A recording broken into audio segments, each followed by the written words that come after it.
special interest groups bagenda twagenze ne tulonda akalulu okulonda ba municipality and city divisions, mayors and councillors.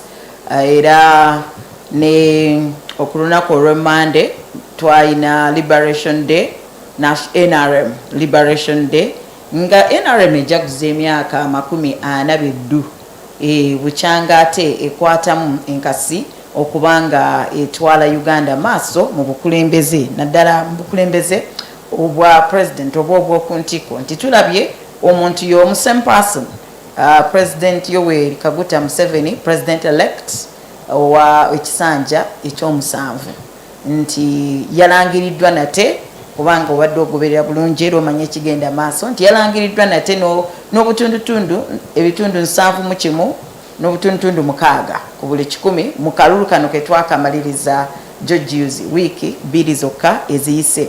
Nti naye we twogerera emyaka 42 nga atudde mu ntebe oba nga ali mu bukulembeze obwa eggwanga lyattu erya Uganda. Naye ng'omulabi yeebuuza gwandaba naawe ampuliriza wandibanga weewuuza oba njagala twebuuza ekibuuzo kino nti emyaka 4 nga President Museveni yali mu buyinza, kino kitegeeza ki?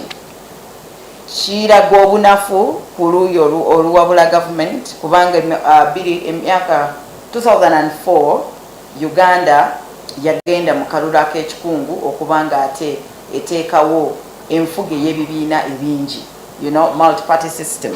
Nti naye wetubanga olunaku lwa leero tulina omuntu omu after 40 years, kitegeeza ki? Kitegeeza ki eri eggwanga era kiki tuba tusuubira? Kiina kye kitegeeza ku biddako mu ggwanga lyattu emyaka 5 egiddako, emyaka 10 egiddako, emyaka 3 egiddako. Olunaku lwa leero negatiddwako si mulala wabula Ronald Tugume Apuli, ono nga yesimbawo ng'omubaka mu Makindye West constituency era ng'ali ku Bwannamunigina wadde nga wa NRM independent. Yeah, but you were contesting ku NRM primaries ne bakukuba flaga n'okomawo. So independent NRM lini ekyo kintu kikyamu siasa politics wa Uganda akyali ku amateur level. Tetunaba kumuteeka ku mutendo. When you leave a party you have left. So for you have left. I left even after election. But I left. So you don't subscribe. But I left. Naye tulabye bangi nagenda mu kalulu. For example, no. Tulabye bangi nagenda mu kalulu. By election y'ekisolo. Akifeza ya bangi ne vice president wamwe bangi, there are so many. Najja mu parliament but yes, but it doesn't mean that it is the right thing. When you are many, being many doing the wrong thing doesn't make it right. Doesn't make it right. Buza abalabi bafu abagudde TV. Mbalamusiza abali ku Good TV nga mutulaba. Mukama yebazibwe era tumwebaza yakeseza obudde bwa leero n'obulamu bwatuwadde. Njagala n'okwebaza nga bwe mbuuza ku management ya Good TV nti mwebale nnyo okutegeka gundi platform eno kubera nga tusobola kujja ne tuwugirako ku bifa mu ggwanga lyaffe ne bannayuganda bannaffe. Era abatulaba mbagaliza programu ennungi, kansube muri bulungi era mbagaliza olunaku olungi nga bwe mutuwuliriza wano nze ne Charity. Naawe Charity nkwebaza okumpa opportunity okutulako wano tunyumyemuko ku ggwanga lyaffe Uganda. Weewaawo kulikayo mu kalulu. Kalulu kavuddemu. Kulikayo mu kalulu naye nga ku bantu 11 mwe babadde mwesimbyewo nabo atulaba musiigira ekifaananyi. Performance yosigwe yawangudde. No. NUP yawangudde constituency Zahara Ruyirika. So gwe performance yo yabadde etya and what do you attribute to your performance? Lwaki akalulu kakukubye ate nga wagenda olina okukkiriza nti ojja kawangula? Akalulu ako kaali kalungi nnyo. Tetwalinamu problems. Buli omu yali free nanoonya akalulu ke nga bwakaagala. Constituency nagitambuza bigere nze. I went door to door. I met the voters, njogera nabo. Mu Uganda yonna I was the only candidate with a manifesto that had been printed and in Uganda yonna? Yeah. Evidence ojijjawo abantu bagamba bakuleetera ezaabwe. This is a fact. It is not just cynical comedy. It's a fact. I'm the only MP out of 2,000 plus who was contesting in the country who gave people a manifesto. Printed? Physically. Digital. Well, you tell me if you've seen a manifesto for any MP on the digital platform. Ugandans njagala mbabuulire nti tuli ku omusajja bamuyita Bobi Wine yakayimba tuli ku kiwaanyi, but most Ugandans don't realize it.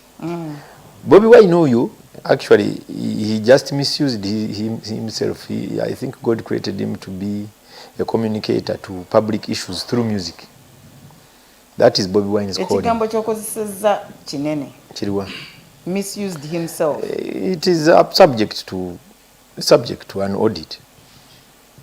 Me, when I listen to Bobi Wine's songs, the messages there are very real, very heavy, very relevant. Okay? When I look at his endeavors here in the political, to be a politician and a leader, I see a lot of comedy and no value.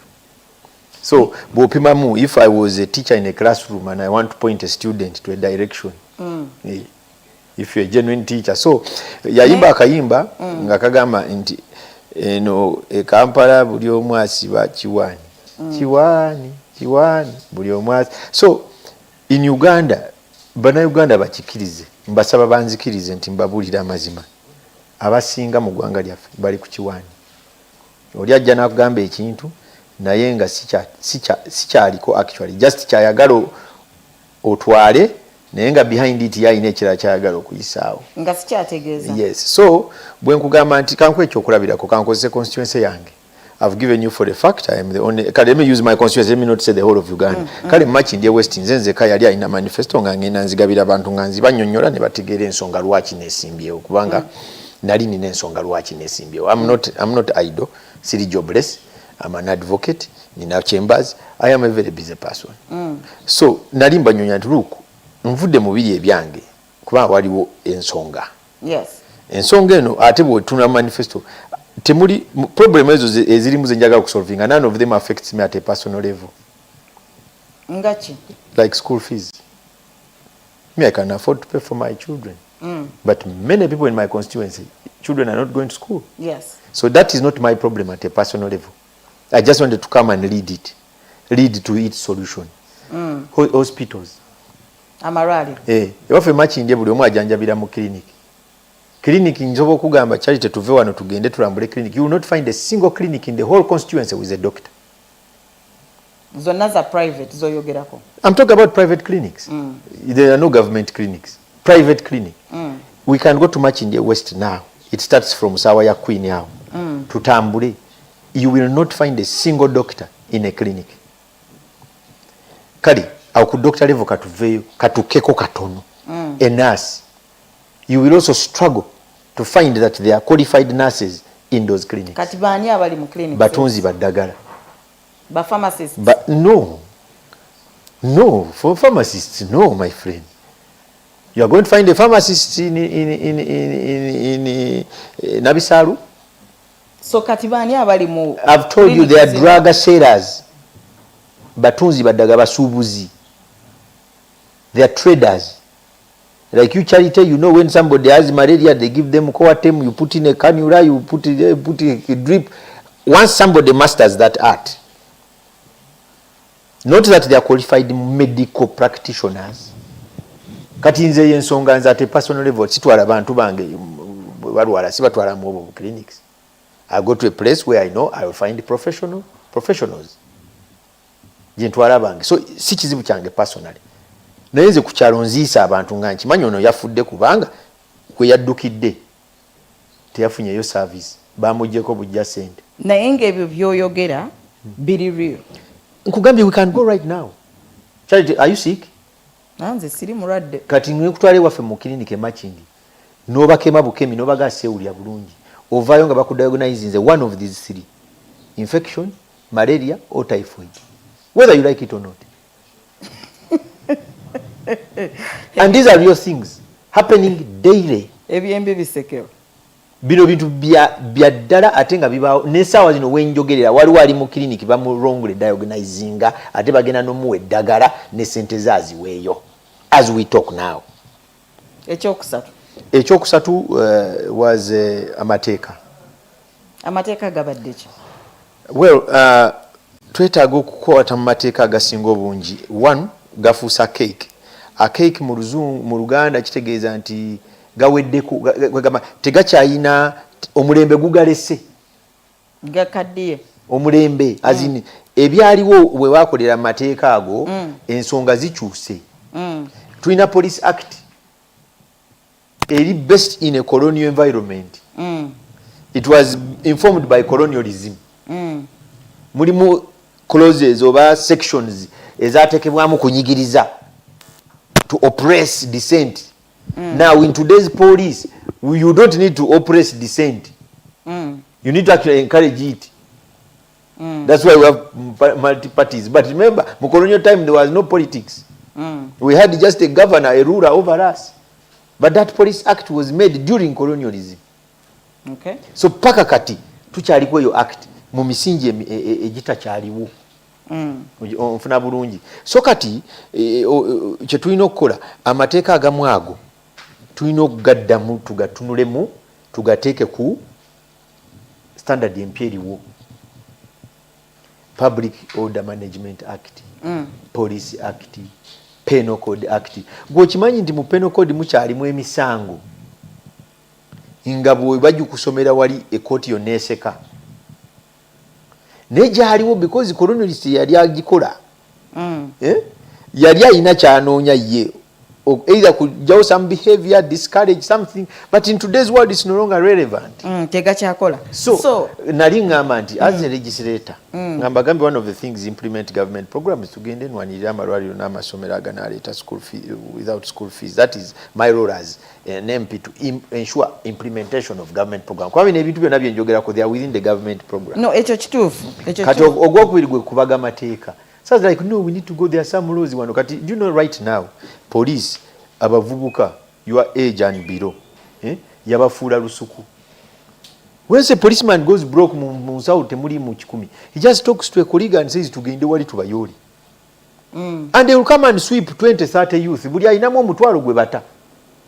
Atayina wesanga mu kooti ku file gy'otamanyi with co-accused whom you have never seen in your life.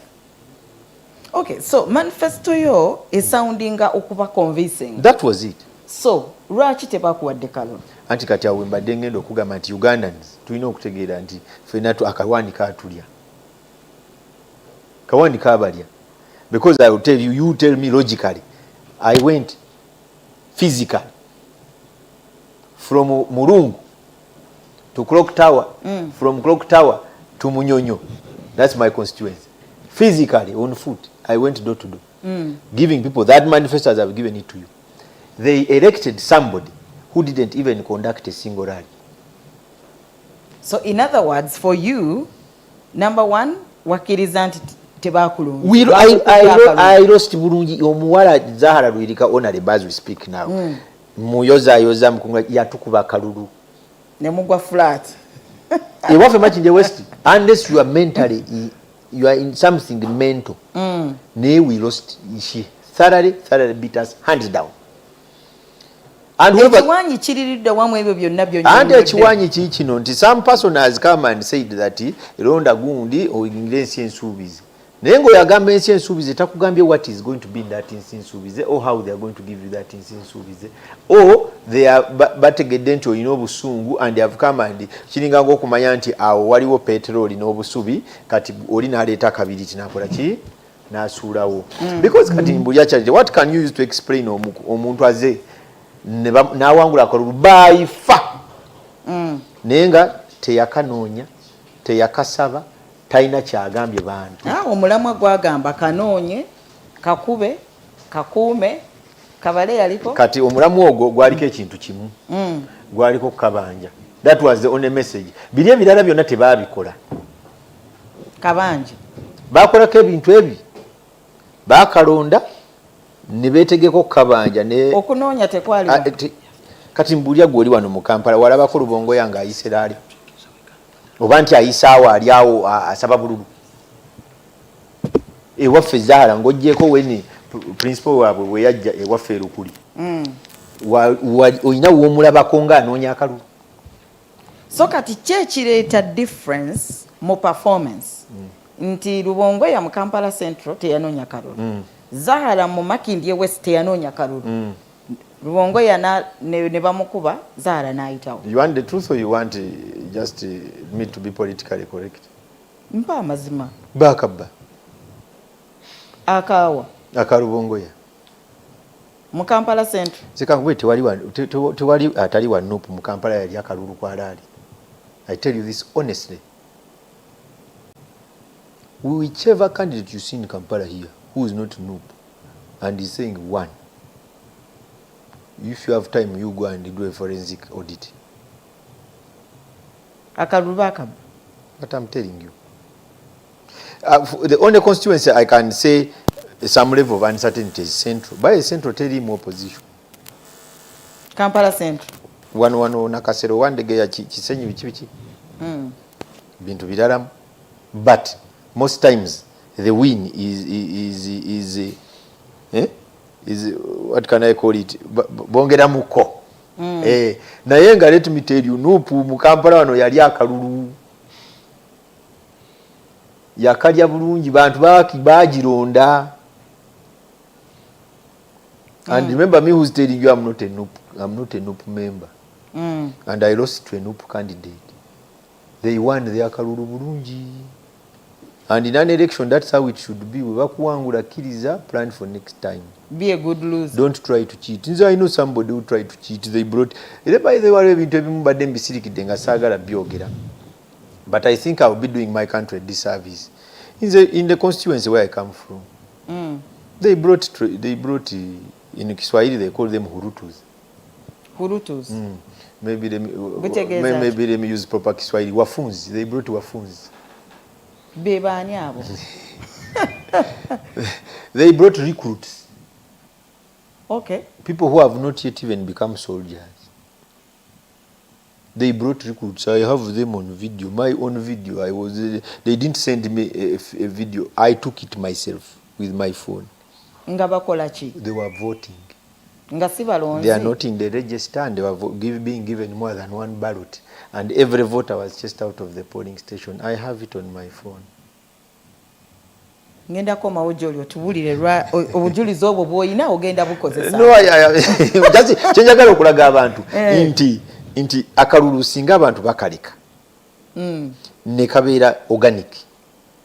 The problem is akawani and the selfish interests of individuals. That's what is disturbing. The third one, and which is very vital, is that we have a rubbish.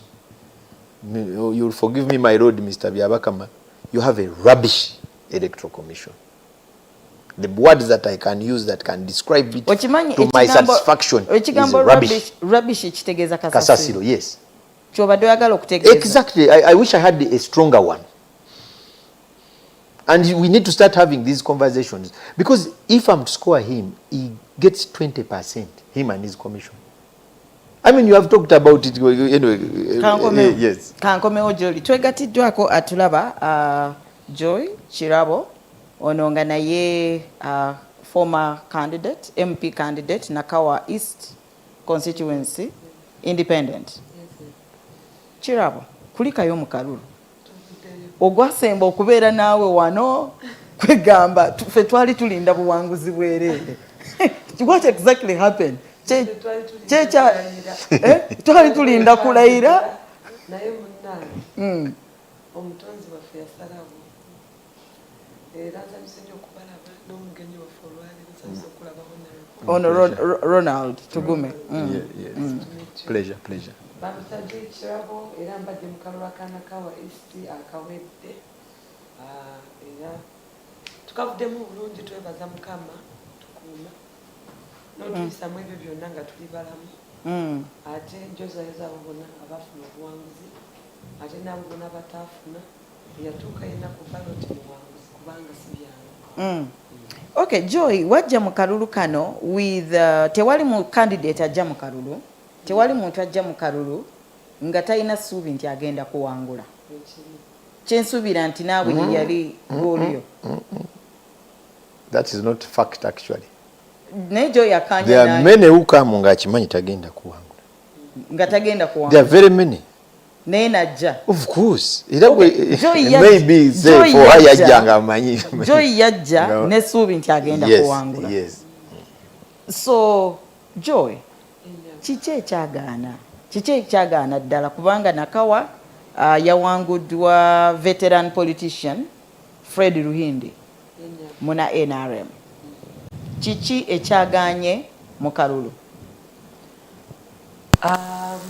Nga muganda wange bw'ayogedde Kampala ndalamu era najja mu kalulu nga nsuubira nti oboolyawo abalonzi bakyusa mindset yaabwe baagala bakozi kubanga ekisanja kiwedde era balonda NUP naye abantu abamu aba NUP ne baba disappointing abalala ne bakola abalala ne bagenda ne babalekawo ne bagenda mu America ne babulawo abalala ne babagamba emitwe gyamu gy'emyavu ne tugamba munange omulonzi teyandibanga akoze eki ng'alabye ekiva mu kulonda kutiikinga butiikinzi ki akabonero. So aba independent twali bangi nze natandikirawo nga ndi independent we natandika forum ya manifesto yange segatangako ku kibiina kyonna naye mbasaba akalulu nga tugumewo yakasaba ne ntambula ddowa tuddowa ne nsaba akalulu emyaka 2 kakati abalonzi nga bulijjo nga batugamba munange ku luno tulonda ki busobozi tetujja londa bibiina twabiraba nga abalonzi bwe bakugamba bulungi nnyo so ne tuddamu ku maanyi naye ate ng'akalulu kankya twali tuwulira nti vibe kweri tuyimiridde bulungi naye munange omulonzi wa mu Buganda kati yayiga kusirika takyalaga nti nze ndi wambuleera naye akugamba it's okay enkya kulonda naki naye amazima go gali nti abantu balonda mbuleera nnyo nga wenkikomye ate n'ekirala NRM nayo neteekako olutalo lwayo ate nakyo kyekirungi ky'okubeera mu pate kati fe ab'independent n'abaana bali mu bibiina bino ebitali by'amaanyi twafuuka nga bwolaba grass ng'enjovu bbiri zikola ki zirwana nekusaawo eno gye njogererako results zaffe tetuzimanyi tebanaba zidisplayinga kubanga kyemanyi bajja tusalirako obusalizi bagambe ono katumuwe zino oli katumuwe zino kubanga naye already ebyava mu kalonda byalangirirwa ne tutegeera nti Fred Ruhindi yawangula so how come temuyina results? Saagala biyigira mu nnyo kubanga tebigasa ekikulu veteran Honorable Frederick Ruhindi ye yawangula akalulu n'abadeclared era tumuyinamu essuubi nga bananakawa nti ffenna bye twali twagala kukolera ekitundu tusaba busabi Mukama mukozese abikolera ekitundu kyaffe ffenna tuganyulwemu. Okay, I think waliwo contradiction mu submission yo osoose n'otugamba nti abantu balonda umbrella balonda NUP mu Kampala nendowooza nti the next statement egenda kuggwera ku umbrella naye omaliriza ogamba Honorable Ruhindi muna NRM yalondebwa tumwesiga. Are you contented? Oli mumativu ebyava mu kulonda? Ekyo si kyekikulu kubanga nze kennyini kamwakugira mbadde ndaba nti yenza asaanire yentebe so buli agituddemu nga sinze siraba nga bwagenda otwala ekitundu kyaffe mu maaso kubanga ne Honorable Waiswa gwe balonda n'amaanyi nnyo teyakuba laale teyasaba kalulu sinamutuuze wa munakawa n'ebizibu bya Nakawa bingi tabimanyi era ne bw'omugamba ngenda mu maaso ndaga ensalo za butabika weeyawukanira na Luzira tamanyiyo so yadde yakawangula mu mateeka naye ate si ye yali asaanira kubanga abalonzi nga muganda wange bwayogedde waliwo ekintu kye bakulembeza era ne kusaawa eno ekyogamba bo kye babagambye kye bakola kye babalagiridde kye bakola ffe tebatulabamu makulu okitegeera yes batuwa akalulu bambi ate ntwala omukisa guno okwebaza buli muntu yenna yava mu maka ge n'atekinga Joy kirabo kubanga nafuna obululu yadde obungi baabuyiriba ne babutwala ne babugata ku bantu abalala naye nafuna obululu era nebaza abantu ba Munakawa nti bansiima yadde sinze nafuna obusingayo waliwo eyansinga kitegeera naye waliwo oyo eyankiririzamu ate saagala mu malemu amaanyi naye amazima go gali nti abantu bakyalimu ekyo abalonzi baffe bakyalimu ekyo tebalaba muntu anaabayamba tebawuliriza byonaabakolera bo bagenda n'ekyo ate nkusuubiza nti singa kweyo baloti wagirawo omuntu gwe batalabangako oba ne bateekako ekidomola oba ne bateekako enkoko oba ne bateekako embaata naye ng'erina akabonero gundi yandiwangudde nze akugamba ku kye nalaba n'amaaso gange naawe kennyini tola nti toli wa Munakawa tebakumanyi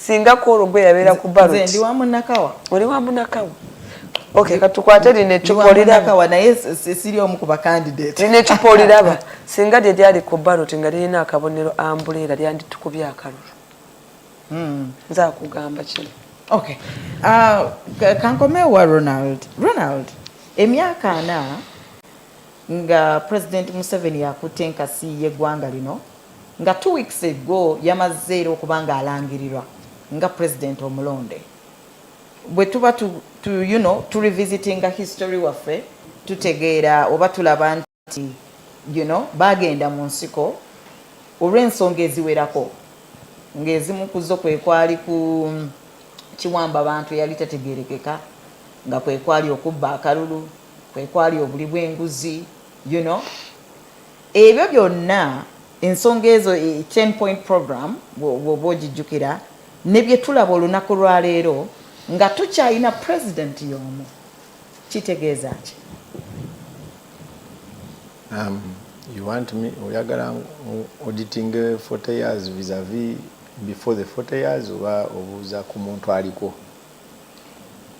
no tuyina omuntu omu emyaka 4 egiyise on Monday NRM yabadde celebrating emyaka 4 liberation 40 years of the liberation war naye nga mu other factors held constant tuyina one factor which has not changed ye President Museveni well ku nsonga eyo kati oyina ekibiina kimu NRM chairman wacho President Yoweri Museveni what do you want to change bw'oba oyagala change NRM oyina gijjawo but for as long as NRM is winning their chairman will stay or maybe we'll tukeera lumu ne tusanga nga NRM ekyusiza chairman waayo maybe we shall get a different person naye nze ndowooza the most important issue to discuss as a country nze situnulira nnyo individual nti aluddewo tugende tuve mu quantitative tudde mu qualitative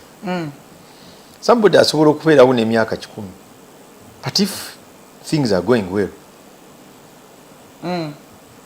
muzungu yalina olugero agamba mbu if it's not broken don't fix it so kati ffe tubuuze ekibuuzo the president atambudde eggwanga nga ababulira nti alina amatafaali NRM getadde ku ggwanga 7 si bwe kiri kati ago getulina okuba nga tu auditinga NRM 40 years mutugamba you have put 7 bricks brick number 1 peace so tandika okubuuza eggwanga is there peace in the country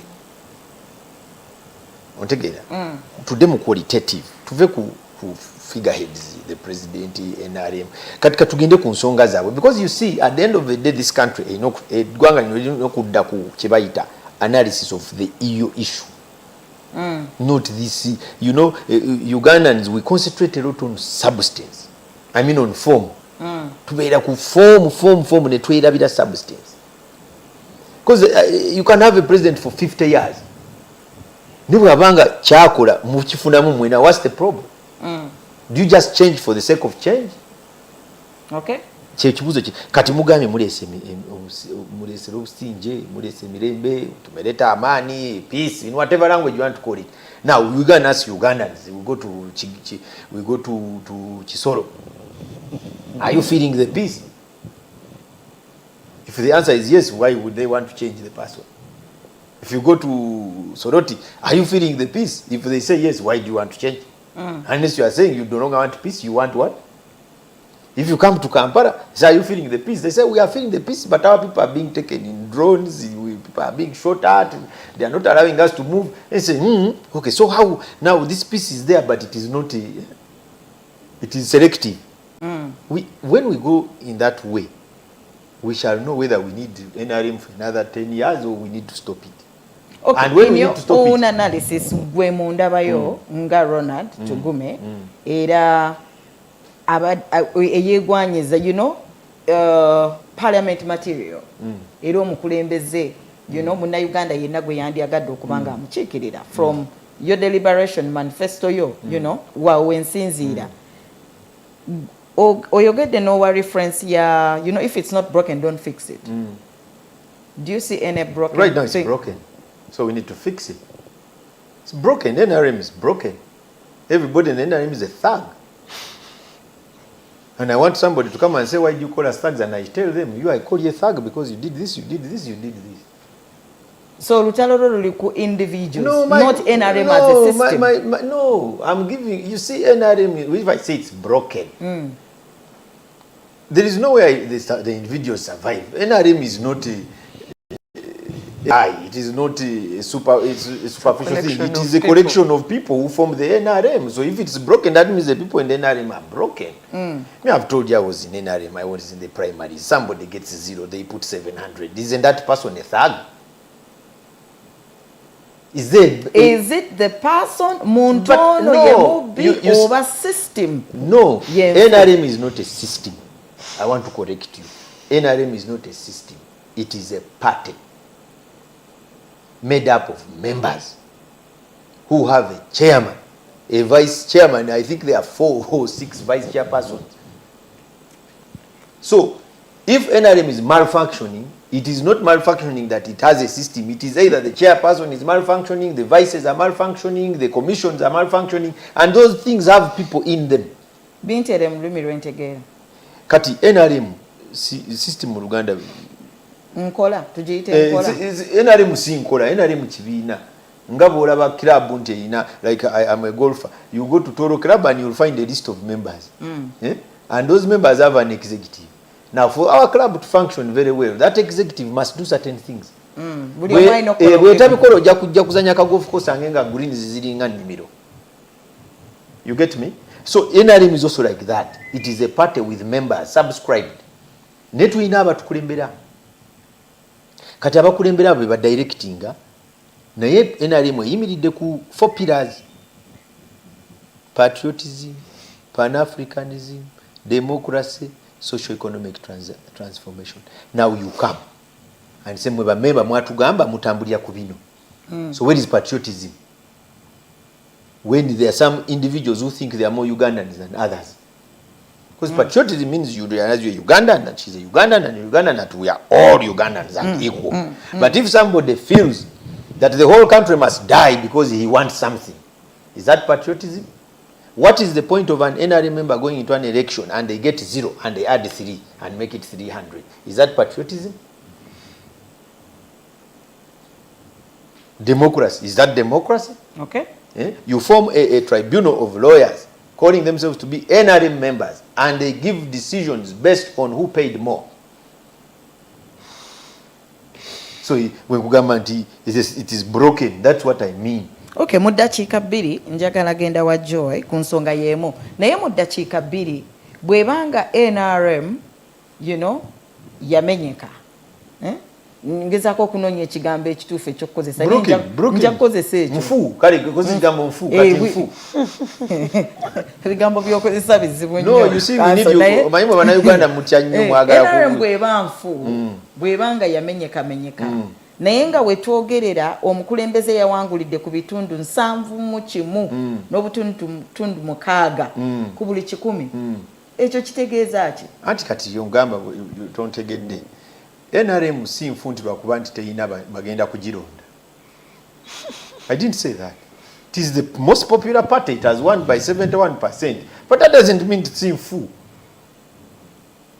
You get me? Okay. Yes, you can be very... You know there are countries whereby the mafia rule because the people support them. So, NRM, bwengamba nfu, sitegeeza nti teyina buwagizi. Eyina bamemba NRM yesingayo bamemba mu ggwanga muno. Naye nfu. Nfu etya, gwe girabire ku bululu bwayo.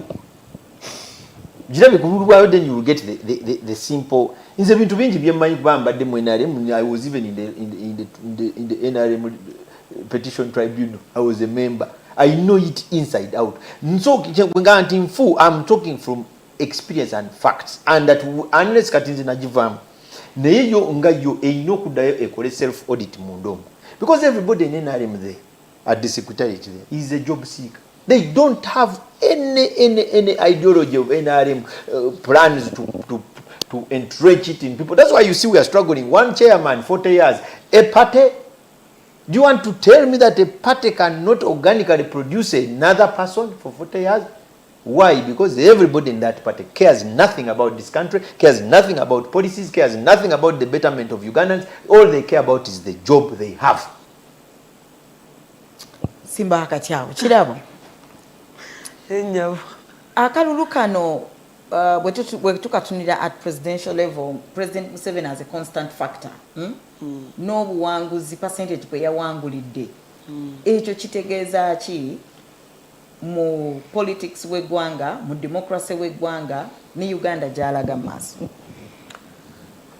First of all, ntwala omukisa okuyozaayoza President Museveni kumukulisaayo mu kalulu era nga mukongratulating okuwangula akalulu neera kubanga mazima gugali nti yeyawangudde kubanga omuntu tasobola kubeera n'ababaka 305 n'ongamba ate entebe y'obwa president teyagifunye kubanga buli owenaremu wawangulira ne president we abakoze ki abawangudde buli owenup wawangula ne president we abawangudde agumateeka abantu balonda lunaku lwerumu abawagizi be bamu ate n'ekirala abawagizi ba Uganda balonda bibiina. Yes. Joy. Balonda bibiina naye ku luno naffe baatuwa akalulu. Naye bw'obeera mu kibiina kyeweegasseko tomenyeka nnyo kubanga anyway that's a diversion kansooke nfokasinge ku kibuuzo ky'omubuuziza ekya president. President Museveni akyali the most popular mu Uganda yonna. Omanyi tutuula wano mu Buganda ne twerimba ne tulowooza nti Uganda yonna etudde wano mu Kampala. Waliwo Uganda nene Bunyoro, Teso, Sibeyi, Ankole, abo bonna balonda. So ate bonna abo abangi balonda President Museveni kubanga gwe bamanyi. Kutuuka ku level Uganda yonna weekutegerera erinnya lyo. Neetukeesa negamba ono gwe twagala tukulembere. Kitwala amaanyi mangi. Ate ne budget ennene abantu bangi gye batasobola. So eyo advantage President Museveni gy'akoze gy'alina. So ye muwanguzi ate ku demokrasiya yaffe tutambula bulungi era abantu bamuwa akalulu ye president w'eggwanga. Ku kibuuzo ky'obadde ombuuziza. Joy, bw'oyogera ku resources kubanga awo nawo njagala tugendewo ku election financing ne impact gye ziyina ku ku byenfuna by'eggwanga okutwaliza awamu. Ne bw'oyogera nti President Museveni kitwala resources kitwala ebyo byonna byoyogeddeko ate n'ekirala jjukira waliwo lack of a better alternative. Ekintu ekisinga okuwanguza President Museveni aba bamwesimbyeko babulamu nnyo. Waliwo omwami gwe nalaba ku TV, very great opposition man, naye yakonfesinga n'agamba mbu yatuuka ku ballot ya president nga tayagala kuwa President Museveni kubanga is in opposition. N'akebera ballot kuva waggulu kutuuka wansi n'anoonya gwanaawa akalulu n'amubula. N'agamba kati nve wano nga siroozi kyokka nga nanaabye n'omukyala n'emusiibula n'emugamba ngenze kulonda. N'akwata peeni ye n'atikinga President Museveni. Abamwesimbyeko tuyina obuzibu nti tewali alternative ennungi. ate ekyo nsobola okwogera nga kiruma muntu akirinamu omukono President Museveni kubanga abantu bangi abalaba ebigenda mu maaso bw'oba omwesimbyeko abategeera balina bizinesi zaabwe balina famire zaabwe babyewala abategeera betusobola okugamba nti gunda asobola nagamba waayi sijja kola ki sijja biyingiramu so nosanga abantu abamwesimbyeko be balumira mwoyo abamu abalala kwegamba nolonda omuntu anaakola kusinga President Museveni kweyo ballot n'akubula awo nootikinga President ki era nze natikinga President Museveni kubanga kweyo ballot yasinga obusobozi naye tekitegeeza nti mu Uganda yonna teri muntu asobola nga ye oba ntegeerekese. Okay. Bwe tukomawo bwe tutunuulira akalulu kano n'akawedde kabaddemu nnyo the Kyagulanyi factor, the umbrella factor. So otuka mu ababiri mukonfesi nze wano nti Kampala abantu balonda umbrella. So kyekireetera umbrella okuba formidable mu kibuga nga mu bitundu ebirala tetulaba kalulu bwe kavaayo. Kyekireeta difference eyo. Ekisooka abantu b'omu kibuga balonda umbrella ku lwa gap NRM gyetaddeko. Saagala abantu balowooze nti abantu b'omu kibuga bakyawa NRM bukyaji kukyawa nga tebayina nsonga.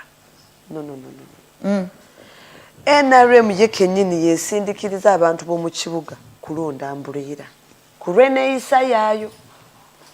Ate abantu b'omu kibuga bamu balonda umbrella lwa butali bumativu eri NRM si lwa ssuubi eddene lye balina mu umbrella. Abali mu bitundu ebyenjawulo eby'eggwanga ebirala bo bamativu. First of all olina okulaba composition y'abantu ba mu Kampala oba mu Buganda bantu bategeevu bantu basomye. The most educated, the most informed people are here in Buganda. Abagoberezi bw'ebigenda mu maaso. Abantu abangi abali mu bitundu ebirala bo kasita beera n'emirembe gye n'agenda mu nnimiro ye oba n'agenda mu nteeze n'alaba ziri bulungi n'akola kasente ke akatono ne yeebaka ne mukyala we agamba Museveni akoole ki Museveni jju. Ate n'ekirala oyinza osanga n'abamwesimbyeko tabamanyi kati katugeze ng'omusajja Mubaraka Munyagwa. Abantu tebamumanyi. Era kutuusa ekiseera nga abantu ba Bunyoro abantu bankole nga bonna bamanyi Mubaraka Munyagwa yani ate yeddira Lusaniya ate manifesto ye naawe obikyusizzaamu. No kankubulire nze mbadde mu kalulu emyaka ebiri ekintu kye bayita branding. Omulonzi n'akutegeera nti ono gye Joy Kirabo mukyala gundi ate ekimulese mu kalulu kola kino ne kino ate bw'ati bwafaanana mukwano kitwale banga ate kitwala ssente nyingi. So abantu abangi abaliko eyo presidential ballot balina okikola kino kye bakoze ebisanja nga bina abantu batuuke ekiseera babategeere nga bwe bali bategeera Dr. Kizza Besigye. Okay. Tugenda tuwumulemu katono mu ddakiika 3 eziddako. But before that, Ronald nandyagadde okomentinge ku claim Joy gy'akoze nti President Museveni aperforminga nga bw'aperforminga olw'okubanga tannafuna a competent challenger. It is a fact. I'm an advocate. Normally, I rarely argue with facts. I just try to explain, but I don't argue with a fact. We have just come from a Karu. Of all those, is it 7 or 8 presidential candidates? If you don't vote for Museveni, you vote for who? Umbrella. If I was the one, if I tell you my priority list, Umbrella would be at the bottom. Not that the umbrella is what I don't like, but the person under the umbrella. I would put him last. If I was to tick, Kyagulanyi would get my vote last. Rachi. Mafabi is 100 miles better than Kyagulanyi. Even this Mubaraka Munyagwa you are talking about is 100 miles. You'd make a better president 100 times than Kyagulanyi. osinziira ku ki? What are you basing on? I don't know, government akawani kakwata naddala yupo here in the central akawani kabaluma ne kabalumira ddala. Tell me, what have you ever heard from that young man that makes sense to you at a national level? Gwe oli okukola analysis. Ongambye namwe muri mawuli omusajja ayimirira ku muzindaalo ne bamuwa eddakiika 5. If he's not hate speaking, he's on vimba kuga vimba. He wants to be the head of state. You go to my farmers rally saying, oh, you coffee farmers, the government right now is doing this, but I think if we planned like this, you listen to Munyagwana kanede olaba kakati tuino lusanya lwaffe luno kitundu mu ggwanga at least kifuneko some. You feel people who are thinking about the country. This one is thinking about himself and his cahoots of even this song Tuli Yambare, it is very selfish and exclusive. It is exclusionary because when it says Tuli Yambara, meaning there's a certain group. Not you, not me. For them, theirs is get away, get rid of some and bring in. You see, this is what I'm saying, that obuwani buli maso gaffe ne abantu babulaba. Nze kama biba na Uganda, I want to spend the next 5 years exposing every fallacy, exposing every intrigue, and in Uganda njagala babusa. Njagala babusa. I want to tell you, your principal in NUP does not have a plan for Uganda, let alone for himself. Ayiya abatisa mulimi lwabwe agezesa wekikwatayo he's going to reach there and then he'll be angazi ibyana banakawa bano nonze nobyaniri to be the mayor. If you ask that man what his budget in a year, him as an individual is, he cannot tell you, and he's going to be a mayor of a division. Ugandans truly, I've told you, people have voted candidates whom they never saw, never had, don't even know what plans they... Bwaba president takola yeka, bwaba mayor takola yeka. Kati kifuba kijjewo babere bangi. Atulaba okyali ku katuuti k'ebyobufuzi the political podium era nga mu studios gwe yakatwegatako tulina omukyala Joy Kirabo, independent candidate Nakawa East constituency, akkiriza nti yawanguddwa akalulu kamukubye. Tulina Ronald Tugume Apuli naye yabadde yesimbyewo nga independent candidate Makindye West constituency naye yakkiriza mu bulungi nti akalulu kamukubye. Naye tugenda tuwumule mu katono tukomewo ate tweyongera okwetegereza obugazi bw'akalulu kano bwe bubadde, court petitions ezigenda maaso, okugwa kw'abanene abangi ababadde mu parliament nga bafulumiziddwa kitegeeza ki, weewaawo n'ebibiina ebipya ebyagize mu nsiike naye nga ate performance yaabwe yabadde yadde. Tova ku Google TV katukomewo.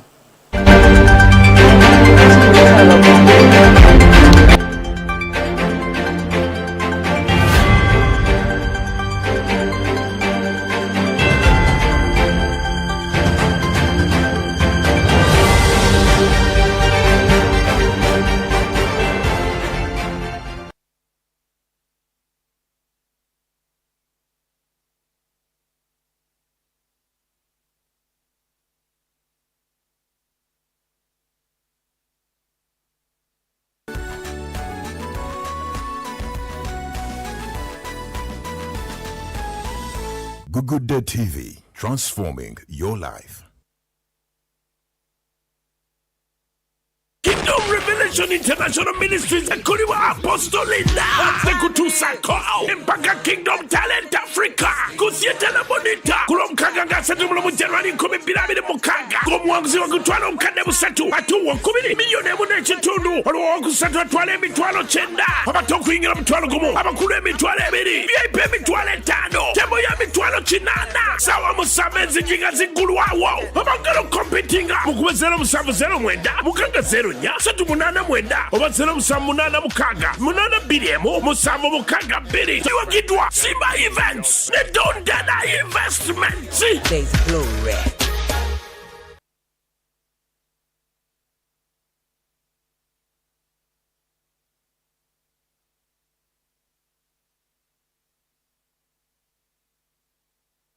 w'omwana w'ebyenjigiriza ebirungi ebigenda okumubeezaawo n'okumuyamba mu bulamu. Omwana wo mutwale ku Zana Community Christian Schools omuli erya primary liva ku Nasare paka P7 wamu n'erya secondary okuva ku senior 1 paka senior 6 gonna g'abawala n'abalenzi abava ewaka n'ab'ekisulo. Amasomero gombi galina UNEB center number. Abaana ebibuuzo babitulira ku ssomero wennyini. Basomesa amasomo ga DIT nga muno bayinamu clothing and textile. Batumbula ebitone nga bayita mu music, dance and drama. Bafa nnyo ku by'emizannyo era nga balina ne modern playground. Balina abasomesa abatendekere ddala obulungi ate nga n'ebisale byabwe bisobokera ddala eri buli muzadde. Okuwandiisa abayizi mu lusomo oluddako kugenda mu maaso ku masomero gaabwe gombi. Bakyalireko ku masomero gaabwe gwava e Kampala tambula paka ku roundabout y'e Zana weeyongereyo maaso katono nnyo ngadde Seguku ku kikubo ekisooka ku mukono gwo ogwa left akapande ojja kuba okalaba. Oba oyite ku nooti 7 nooti 1 6 nooti 2 4 6 nooti. Osobola n'okuyita ku nooti 7 5 1 1 7 7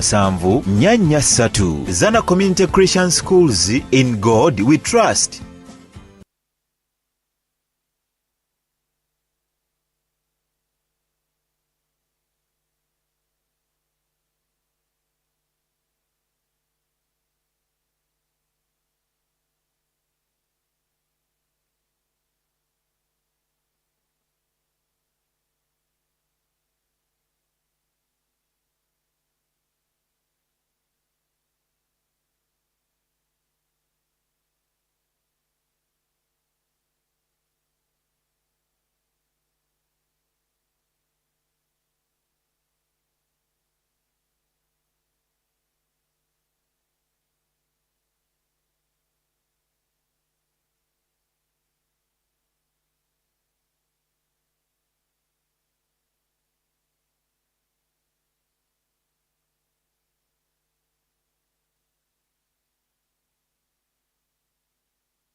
butereevu tukyali ku Gugudde TV akatuuti k'ebyobufuzi the political podium program yo eŋŋanzi ne moderator wo Charity Byarugaba okugikutuusaako gwe yakatwegattako mu studios twegattiddwako Aida Nakuya ono nga abadde era naye yeegwanyiza ekifo ky'omubaka wa parliament owa Kampala Central era nga yesimbawo ku kibiina kya Democratic Front kiyite DF. Tuyina Joy Kirabo independent candidate na Kawa East constituency era nga yakkiriza ebyavudde mu kulonda. At least as of today she has confessed yakkiriza ebyavudde mu kulonda n'ayozaayoza omuwanguzi. Tuyina Ronald Tugume Apuli eyabadde yesimbyewo nga MP Makindye West constituency naye yakkiriza ebyavudde mu kulonda era abadde tanayozaayoza muwanguzi naye show enegwerako ndowooza. I did it actually. Okay, so tutunuulira Embeera Mugwanga Oluvanyuma Lw'okulonda 2026 biki ebyenkizo bye tulina weewaawo ne bye twalabye. Ebimu ku ebyo bye twalabye mu kulonda kuno ebyabadde ebyenkizo twalabye after actually every election wabeerawo one individual avaayo ne court petition. Ku mulundi guno twalabye Robert Kasibante at presidential level yavuddeyo ne court petition ne twebuuza ekibuuzo nti tukyasobola okwesiga judiciary kintere mu Luganda sebo esiga eddamuzi. Okay, tukyasobola okwesiga esiga eddamuzi, tukyasobola okwesiga kooti okutuwa omusango ogw'amazima. So ye lwaki kubanga yali wa mukaaga mu kalulu kiki exactly kyanoonya mu kugenda mu kooti nga tulabye abagenda ne bavaayo oba ne bagenda ne bavaayo ng'amaama Mbabazi. Yes, ne wabeerawo recommendations naye nga ne recommendations ezo tezibeera implemented. So is it still necessary? Ne tulaba nti mwabaddemu abanene bangi ababadde mu kalulu kano at MP level abafulumiziddwa parliament. Atulaba yeebuuza ekibuuzo parliament y'omulundi guno egenda faanana etya? Kitegeeza ki? Ne tulaba ebibiina ebipya Democratic Front ebyazze PFF ne tulaba new movements coming up naye nga performance yaabwe byalabika ng'ebyamaanyi naye performance teyaresonatinze n'ekyo kye twalaba oba kye twalowooza nga bannayuganda. President w'ekibiina ekya National Unity Platform Kyagulanyi wetwogerera kati aliira ku nsiko era Minister of ICT and Information yavuddeyo n'amugamba sebo vaayo gye weekwese. Byonna ebyo. So Aida njagala kujja gy'oli for starters mu ddakiika 3 zokka. Atulaba njagala okwaniriza obeere ng'otwegattako mu segmenti yaffe esembayo. Tugenda kuwa omukisa okukuba essimu gwe otubulire biki byolowooza ku nsonga zino. So in our next segment in about the next 30 minutes tugenda kuba tugulawo amasimu gaffe tusobole okuba nga tuwuliziganya n'abo abatulaba mu ddakiika 3 zokka. Aida, amaanyi ge waleeta mu kalulu kano tegabadde matono.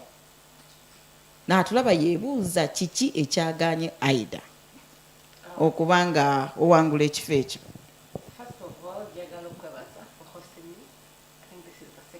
Yes. I'm sorry for always coming in late, but there are so many factors that we have to beat. Tutambulira musasire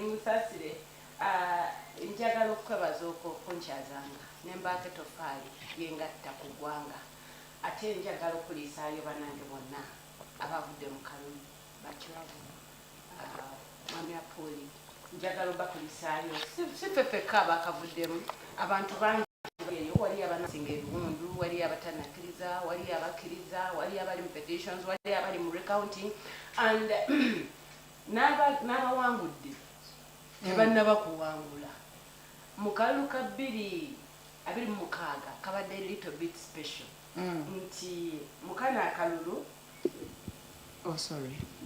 nti mukana akalulu mwe tugenda okulaba nga waliwo returning officer adeclaring abantu 2 ku kifo kitya kimu. So kati simanyi oba gwe basooka declaring ali ajaganya ate n'owokubiri na declaring I don't know. ye election period egenda okuba enzibu ennyo nti ne gwe balonze tamanyi oba yeyayiseemu oba teyayiseemu. Ekyokulabirako nja kuwa ekyemasaka right now nti nammere yasaba recount.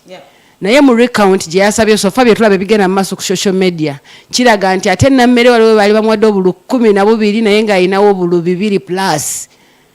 Ekyo kyennyamiza omuntu eyayiseemu oba atayiseemu. Era ffenna kiyinza tusindiikiriza tugende tusabe recount okulaga nti process eno teyali free and fair. Nga tonnakkiriza nti nawanguddwa oba saawanguddwa. What is okuwangulwa? Kiki kye tuyita obuwanguzi? Era gwe kyoyita obuwanguzi nti wawangudde eyo ye ggoolo yo ebadde esembayo nti bwenkoona kino mba mpangudde. Absolutely. Weebuuze. I don't know. Nja kuwa ekyokulabirako ekyaba MPs ba candidates abadde mu kibiina kya National Unity Platform babadde balina okukkiriza nti victory ya LC5 si victory. Bwe tujja wano nti MP waawangula obwo si bwe buwanguzi. Ensonga enkulu president kuwangula. Ne tugenda entebe muki? Mu ntebe. Ndowooza wonna we kibadde kiri. Era abadde balina kye batambuza kye bayita protest vote. Kye bagamba nti kanoonye, kalonde, kakuume, kabanje. Nga batulaga nti okubeera satisfied president alina okubeera entebe muki? Mu ntebe. Era obwe bayita obuwanguzi. Era waabanga tabugenze entebe mu ntebe tulina okuvayo ne tukola ki? Ne tukabanja paka waayingira entebe muki? Mu ntebe. Ekyo kyali kiraga ki? Nti bano obuwanguzi bwabwe si buwanguzi. Obuwanguzi obwali obukulu bwa president wabwe kuyingira entebe muki? Mu ntebe. Naye bwe ndaba abakulembeze oba ba MPs ne ba LC5 nga bajaganya neewuunya mu mutima. Aba National Unity Platform baali bawuddiisa bannayuganda oba baali ku mazima? Kubanga president waabwe teyalangirirwa. Omuntu yenna nakuya bw'otuuka ku buwanguzi kikugwanidde okujaga. Anti kyenkubuuza bwe buliwa nti nze singa nali memba wa National Unity Platform nga kyenjogera nkitegeeza tetwandityaze nagenda mu kulonda ba LC5s. Twandibadde already nga ba MPs ffenna ba flag bearers ba National Unity Platform tuvaayo okutegeeza abantu nti kati twamaze okukanoonya, twamaze okukalonda, katulemye okukuuma, tugende tukabanje. Okujjako ng'eggwanga Uganda livudde mu byobufuzi by'okuwuddiisibwa. Era bannansi ne bategeera what real politics is.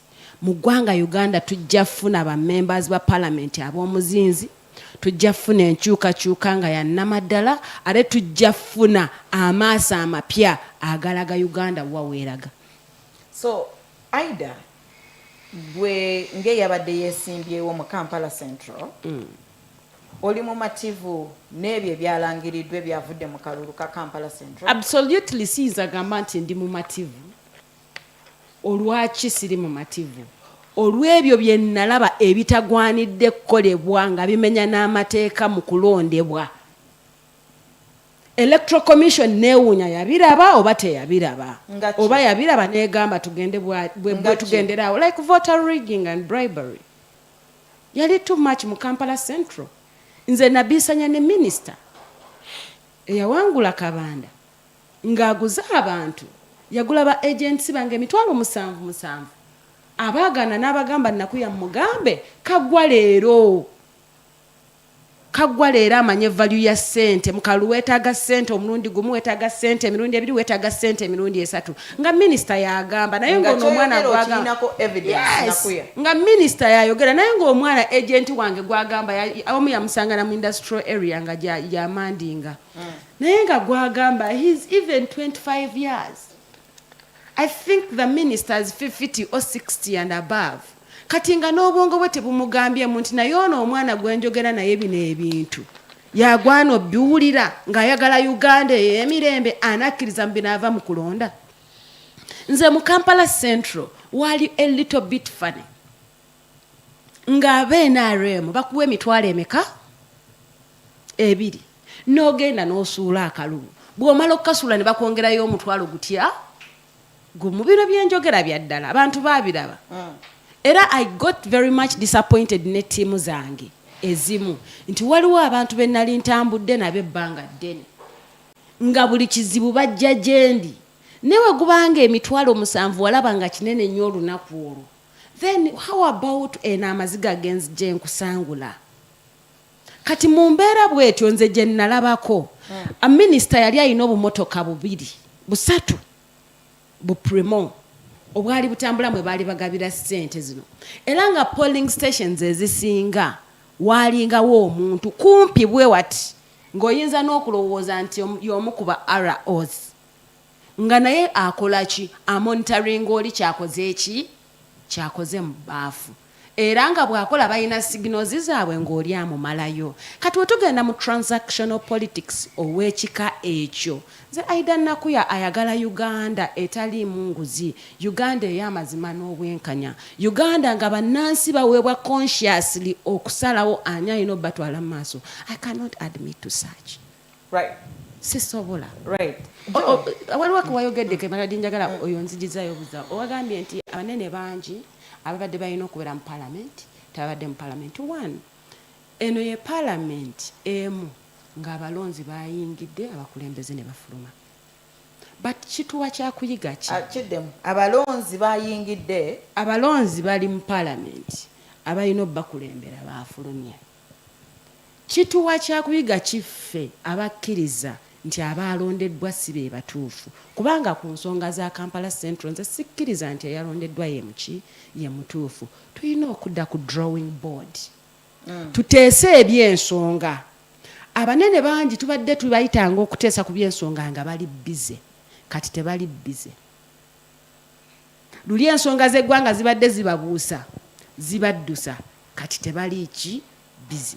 Ate kati kyekiseera okutegeera nti whether wali independent, whether wali ku Democratic Front ticket, whether wali ku ticket yaki yonna gye waliko, naye ng'okkiriza mu nkyukakyuka eya Namaddala, tukomewo. Tuteese tuyingidde tutya mu nkyukakyuka eya Namaddala. Right. President Museveni alina 4 years to prepare. Naffe Katonda atuwadde emyaka ena okweteekateeka, naye tweteeseteese tutya? Opposition tulina challenge egyo. President Museveni amala akaseera nga yeteekateeka, ffe ne tujja nga wabulayo emyezi 4 nti twekola ki? Naffe tweteekateeka okumubiitinga, it becomes impossible. Finally, kano kankagambe nti tolowooza nti ffe kino kisoose ku ffe oba kisoose ku kirabo. I believing nti alina better ideas for Nakawa. Kyaliko ne President Museveni kyamutuukako bwe yeesimbawo nannyonnyola abantu nga by'abannyonnyola tebabitegeera, naye nga ye alaba byebiki byebituufu. Akalulu ne katuuka era ne batamukola ki? Ne batamulonda ne ttiimu ye ne batagironda. N'ategeera nti kati bano abantu si baakutegeeza, baakuwuliza. N'agamba kati katwesange mu ki? Mu nsiko. Na strategizing. So this is the time naffe gye tuyina okulondayo ab'omuzinzi abakola ekinyusi abamanyi enkyukakyuka ya Namaddala okugenda ndowooza mu nsiko. Thank you. All right. Joy. Joy. Kiki ekyastandinze out kululwo mu kalulu kano? Twogedde ku bintu bingi. Mulimu election petitions, mulimu okubba akalulu, mulimu Kyagulanyi Saga aliira ku nsiko wetwogerera, mulimu kiwamba bantu. Kyo kyastandinze out mu ddakiika 3. Nze kintu kyastandinze out ruling party yayisiza mu ngeri eteetaagisa. Honorable President His Excellency Kyagulanyi Ssentamu enkwata gye bali mumukwatamu teyeetaagisa. Enkwata otegeeza ki? Bino bye bamutulugunya, mukyala we ne bamusanga waka ne bamwambula ne bamutuga, omusajja n'adduka. All for what? Nze njagala tuusa bubaka buno ku NRM nti ekintu ekibawangaaziza mu buyinza ne mu ntebe y'emyaka 4 enneeyisa ya President Museveni eri abo abamuvuganya Ky'ekintu ekiri excellent ku President Museveni ebbanga lyonna. Ate ekyo kyekyenjawulo ekituleetera omulonda ebbanga lyonna. N'okebera ku baloti yonna n'otikinga ow'ekikoofiira. Kubanga ayina tolerance eri ku kika kya waggulu. Kyetubadde tumwagalako. Nti ojja n'omuvuganya n'oddayo waka ne weebaka ne mukyalawo ne muzaala abaana. Kitegeera. Kubanga ensi si yiye. Ensi yaffe ffenna. Bajja Ssenyonyi ne bayingira mu Parliament bagamba oyina ogenda okaddiye enkya ne bakola embaga ne tulya keeki. Bona ne bawasa bulungi. Kyetubadde twagala ku President Museveni nnyo. Naye ate kino kye baleese ate ekigamba gw'otuvuganya Kyagulanyi tukugobye wano duka mukyala tumutuze tumwambudde nze ndaba tekyetaagisa. Ate kisuula obubonero bw'NRM nti n'obulungi obwo butonotono bwe tubadde tulaba ku NRM ate bugenze. Waliwo kye babadde boogera nti protecting the gains. Nze ndabira ddala ne gains bazitwala butwazi baziggyawo. Kubanga bw'oŋŋamba nti mwaleeta emirembe naye abaana bavubuka batudde mubayola ne mubajjako omutwalo. Ate abaana ne mubaddusa abamu mu drone abalala tetumanyi gye bali kooti teziba producing. Kati eyo mirembe yo si mirembe. Ate injustice togenda mu kooti n'ofuna bwenkanya. Emirembe egirimu injustice giba mirembe nedda. Ate n'ogamba twaleeta freedom of speech naye Kyagulanyi ali mu nsiko. Omukyala bamwambudde bwerere nga basajja bajjudde mu sitting room. Maybe we also have to know, moderator, byaddala oba si byaddala. Nze njogera nti byaddala kubanga Kyagulanyi agamba yekwese. One Kyagulanyi agamba this is what I find a little bit not real and true. Government eno gye tulimu Kirabo will agree with me tosobola gyekwekanga ekwagala. They know to that dot ate simu zino ezajja zikola ne location. Waliwo n'ebintu by'olina okukola nga simu tebiraga ku location ng'essimu tesobola bikola nga tulaze location yo. So byaddala yeekwese bamunoonya kubanga wetuvaayo olina atugamba nti yeekwese katono nnyo ngenda n'agamba nti yeekwese ate ne bamugamba nti munnange tewali akola ki tewali akunoonya komawo. Ekyokubiri musaga y'omukyala Babi Kyagulanyi Itungo gye yabadde ayogerako ey'okugamba nti bamulumbye. I noticed a lot of deception and a lot of lies. Babi Kyagulanyi Itungo ensonga gy'oliko is a national issue. Don't make it personal. Oyina ekibiina kiramba ekiina leadership. Oyina aba interreligious council ababantu bagwanga lyonna abajja ne bakukyalira. Before the elections bakatikkira abaavaako abasukka mu 5 bajja ne bakukyalira okulaga nti tokyali personal. It's no longer a personal issue but it's a national and broad issue. Gwe we walumbiddwa omuntu gwe wasooka okutegeeza yali Kampala Solomon mutabani wo akole ki ku nsonga z'eggwanga because it's a national issue. 2 gwaddako okutegeeza okusinzira ku katambi ke yatulaze yagambye gwe yaddako yakubira Dax Vibes mutabani we akole ki ku nsonga za ggwanga. Olowooza owokubiri gwe yakubidde neighbor we n'amugamba amatu gakubeere bweru naye tetunnalaba neighbor yenna avaayo ku justifying nti mazima kye nalaba abasirikale bajja ne bakola ki ne basalako. I think we have structural issues as a nation and we need to address. And as the opposition we tubanga tugenda okuleeta obukulembeze obwannamaddala tuve mu deception. What would Itungo do according to my wisdom ng'omukulembeze mu ggwanga? Yandikubidde leader of opposition waabwe Ssenyonyi amuli wala amuli kumpi ali wali kyanja. Ekyokubiri kye yandikubidde immediately leadership ya interreligious council eyo teri biased at all. Owokusatu gwe yandikubidde kale yandigambye n'ensonga eri wano mu Buganda. Kale wano wendi kankubire ssentebe w'ekyalo ategeeze ssentebe w'omuluka ategeeze ssentebe w'eggombola kyogamba all those structures eziri national zayite ziri practical mu nsonga eyo. So I find it deceptive. Sikiriziganya na honorable Nakuya ku nsonga eyo kubanga first of all omuntu bw'aba alumbirwa nze jjo omwana wange yamize ekinusu n'akaba nga chokinga nga tassa owokubira yambuze dakiika 2 amagezi gonna ne gagenda so ekyo umuntu ng'ali mu stress akubira wrong people atejjukira n'essimu bamaze ne bagimujjako ate n'ekirala njagala tuleme kunomalizinga omuntu kuvayo neyekubira omulanga. This thing is very bad. Ekintu ekireetedde abakyala okukwatibwa rape ne batoogera omuntu kugamba yegwe yali oyagala omusajja wali omukyalira ng'oyagala ki lwaki oyambala bwotyo victim ne tubeera ku victim ne twerabira omutulugunyi kiyinza okuba mu butuufu honorable Nakuya analysis ye nga ntuufu kisoboka nga analysis ye ntuufu naye si kirungi okudismissinga budismissinzi kubanga if there is a very 1% chance nti mu butuufu byabaddewo omanyi kyoba okoze it is very bad. So nze ngamba oba kituufu oba si kituufu tuleme okudismissinga budismissinzi tu nze nina ensonga lwaki nyimira ne ngamba kituufu enkwata gye baakutemu honorable Muwanga Kivumbi tosobola kungamba nti Kyagulanyi bamusanga bamuleka. The way they treated honorable Muwanga Kivumbi tosobola kungamba nti Kyagulanyi yali bulungi. So eyo nayo eraga nti waliwo chance nti mu butuufu Kyagulanyi tali bulungi oba bamunoonya ate bwe bavayo ne bagamba tewali akunoonya jangu ekyo tukimanyi omuntu ayinza okutulugana nti naakumookinga. So nze ngamba nkivumirira bweba waliwo even 0.05% nti kituufu kintu kibi.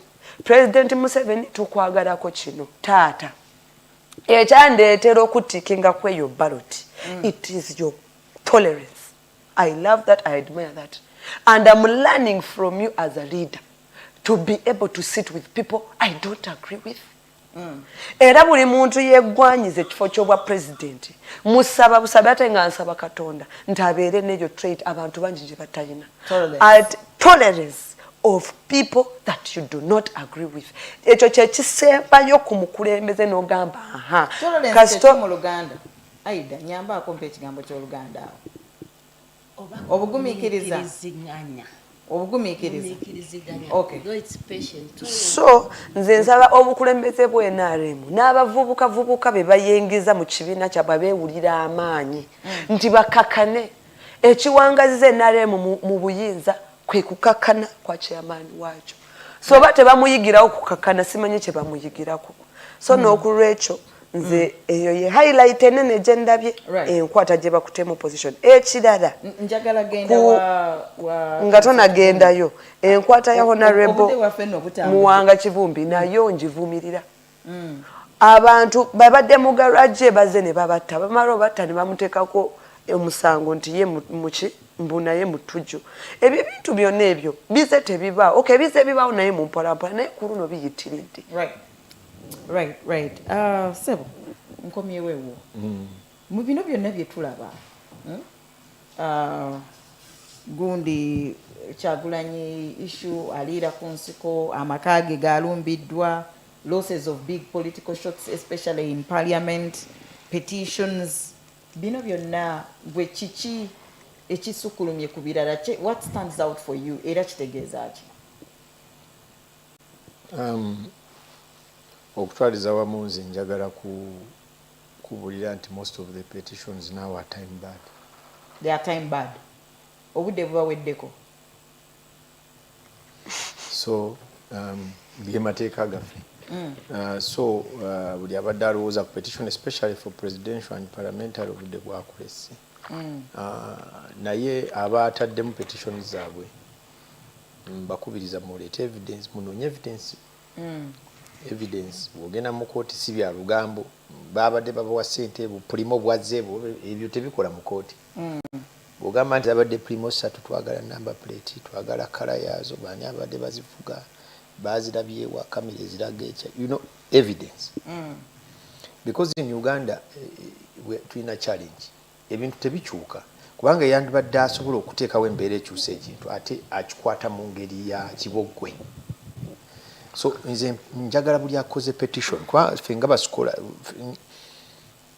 ndi munamateeka nenkyasoma amateeka nkyasoma jurisprudence nkyayagala okulaba jurisprudence ennungi ng'ejja jurisprudence etegeeza nti okukula kw'amateeka ensala decisions kugamba tubeere nga tulina precedents nnungi kati bwe tutuuka mu electoral petitions bw'oba osoma kati saawa zino bw'ogenda mu kusoma mu law ojja kusangayo very few cases on electoral petitions zosobola okulifaningira kojja kula Kiza Besigye most of them it is Kiza Besigye versus electoral commission versus so twagala kulaba ku misango emirala point says emirala kati so njaga ku encouraging anti ku nsonga ya petitions buli ataddeyo petition gitwale ng'ekintu ekikulu ate bw'oba wagikoze just for camera you are wasting Ugandan time, you are wasting abalamuzi bino n'ebiseera byabwe abalonzi bo bawa false hope kuba mulimu n'abagendayo just anoonya kyanaabikirako performance ye or something like that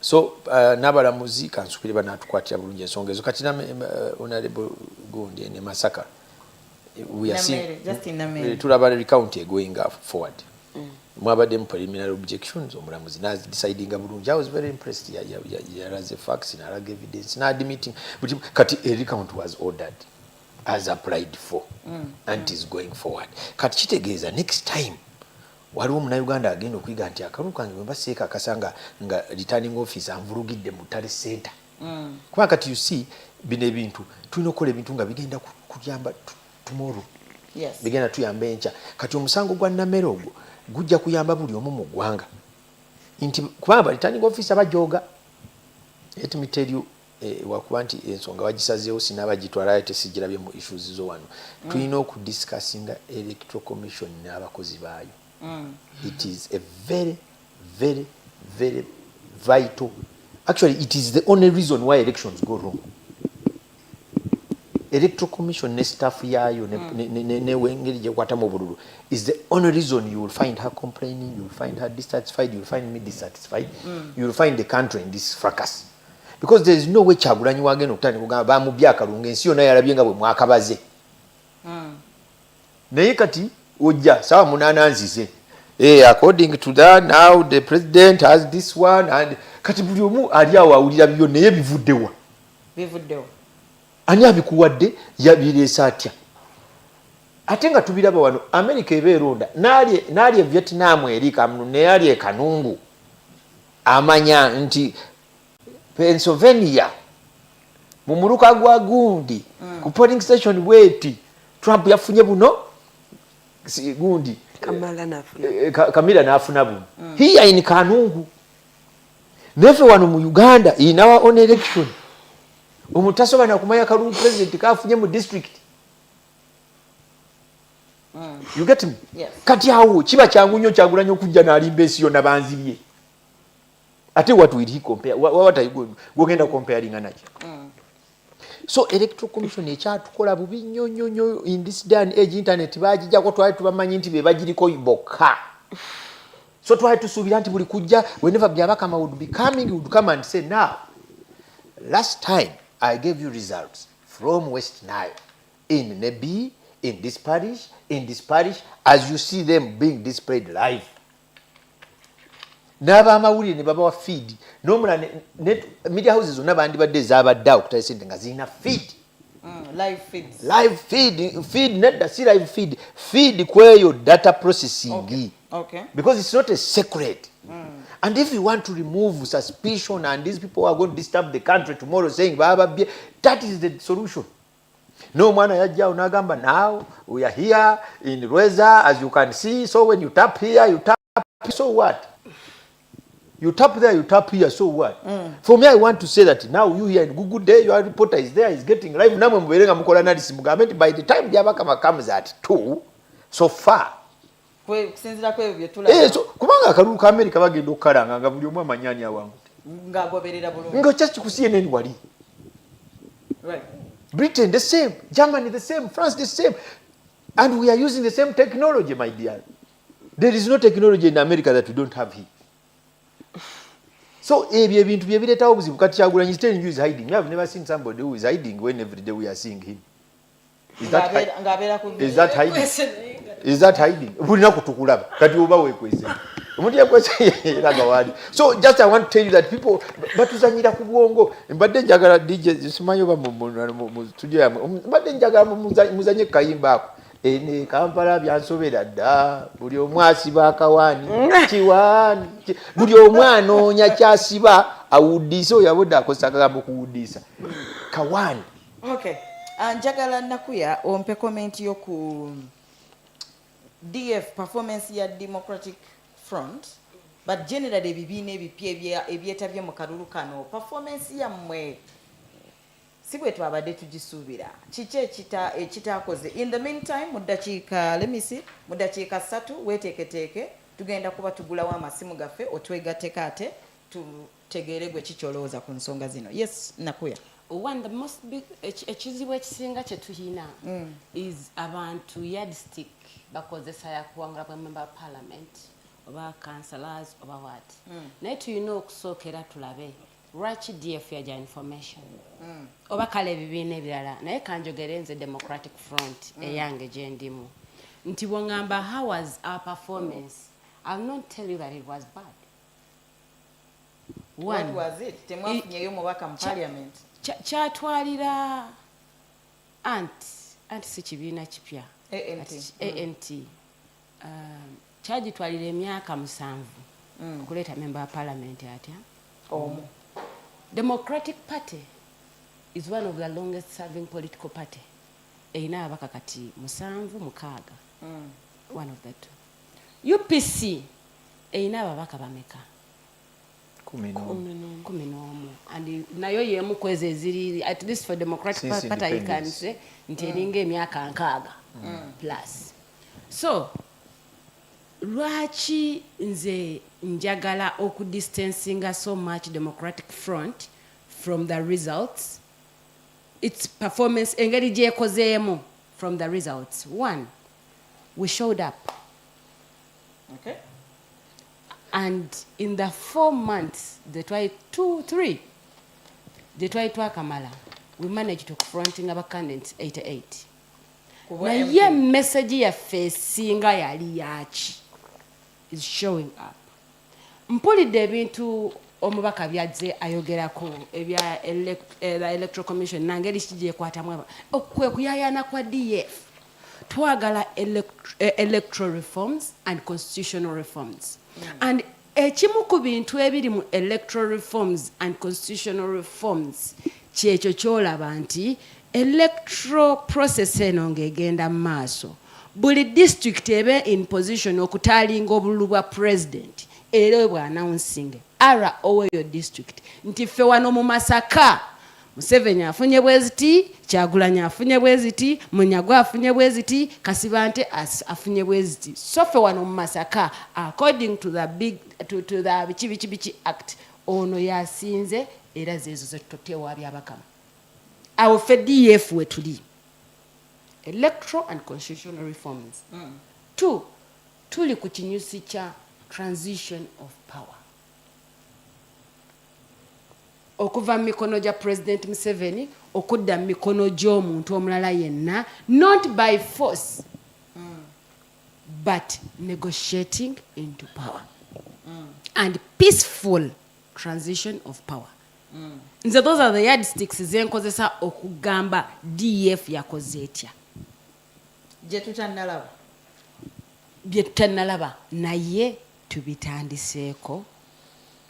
Aida Nakuya okuvaayo showing up mu kalulu kano kyatuyambye ffe. Actually it was our number 1 mark nti irregularities ezibadde mu Kampala Central zirabikiddwako e Masaka, zirabikiddwako e Sembabule, zirabikiddwako e Kalungu, zirabikiddwako wa buli we twafrontinga president buli twafrontinga MP waffe ekyo kye twali twagala okusooka identifying irregularities as justifying electoral and constitutional reforms. Mwagenze mu court.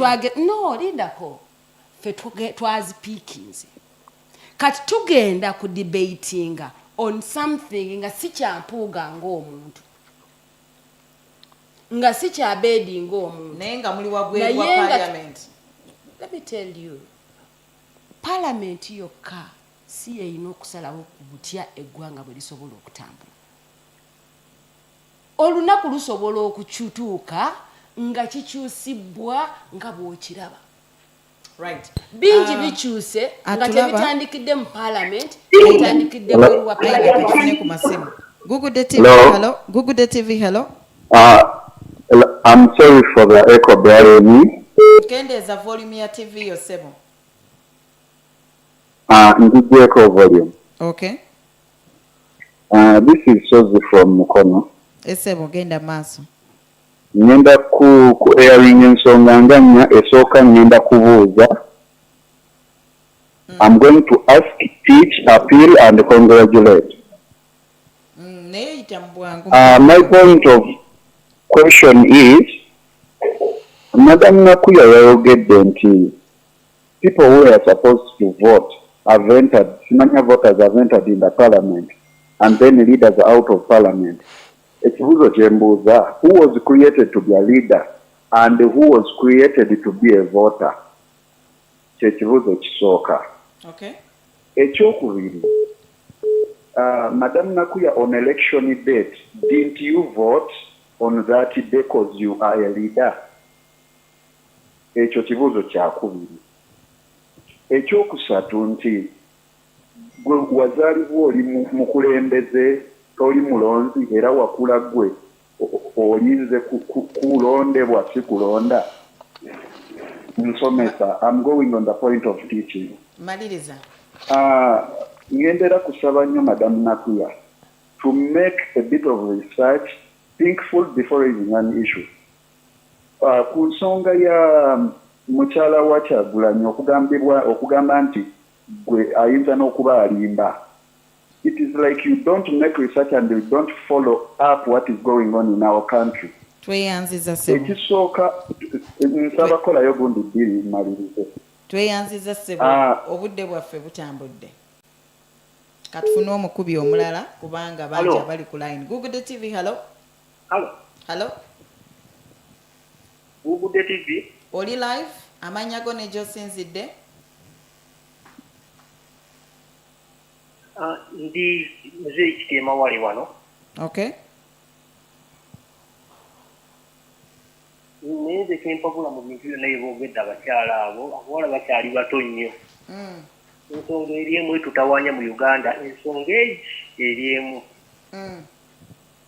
Constitution eyakolebwa bwe tutambulira olwaleero yakolebwa nga yabannasiko abava mu nsiko. Ebintu ebyakyusibwamu byali bitono nga tuvudde mu nkola ey'ekipooli eya bonna nga tugenda mu nkola ey'ebibiina ebyenjawulo.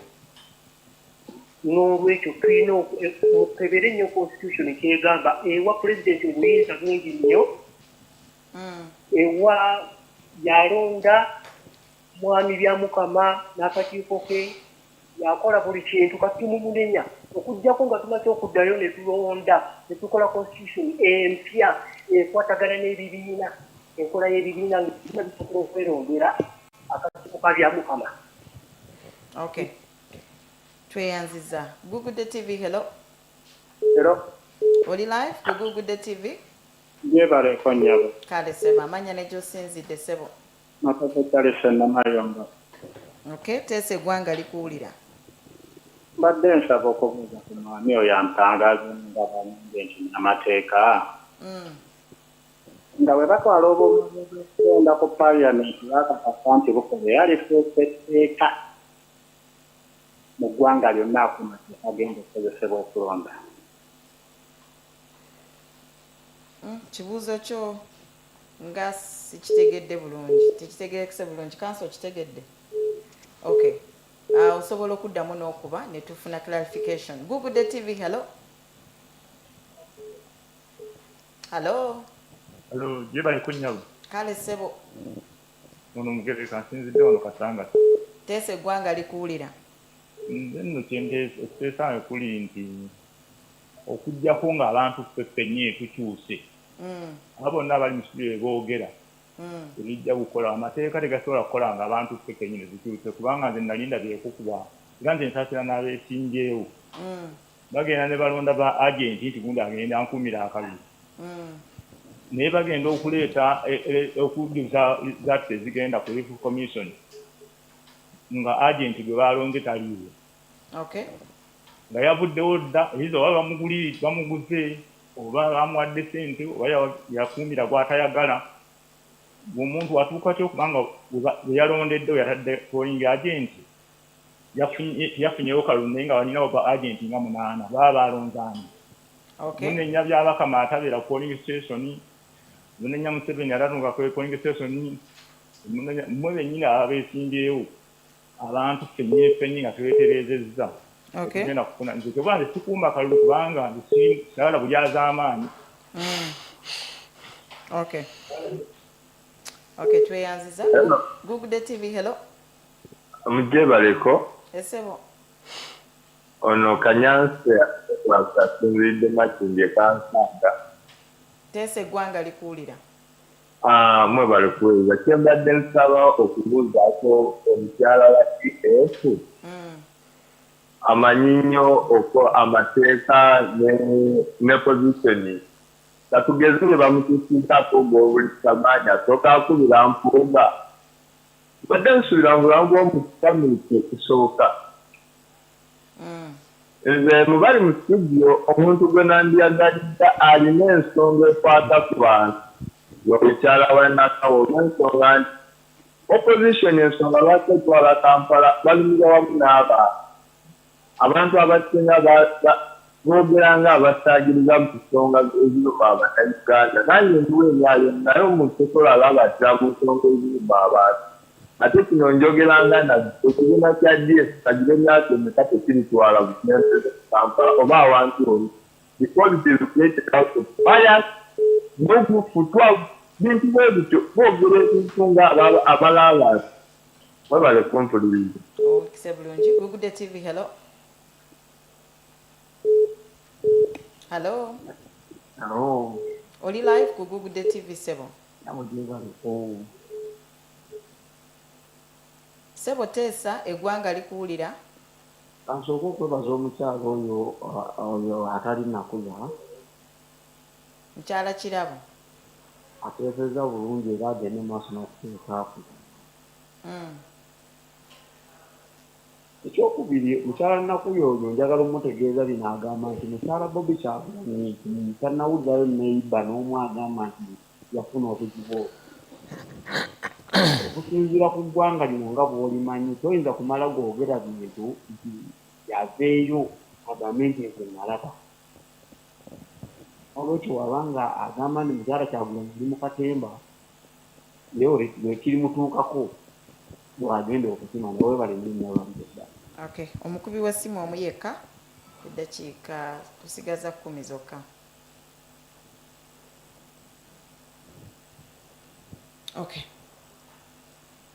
olw'obufunda bw'obudde amasimu katugerekereze katugakomyawo kubanga go gawerako nakuya DF yatondebwa out of bias muyina bias yentegeera ye era ye bwakiraba but yandibadde yeebuuza no yatondebwa out of the people powers will that